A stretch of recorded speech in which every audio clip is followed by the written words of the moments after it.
Dia 3 de desembre és el Dia Internacional de les Persones Discapacitades.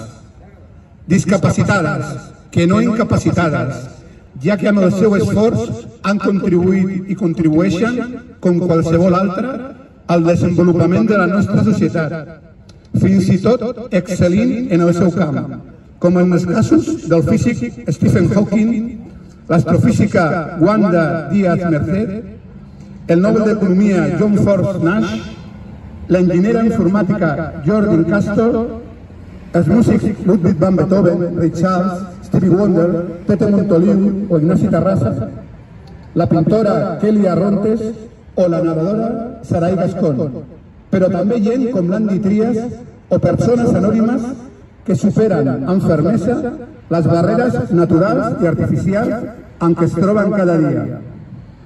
La incapacitat que ens ha de preocupar és la de no sentir empatia vers els altres, perquè el món és i ha de ser de tothom, perquè ells són nosaltres i nosaltres som ells.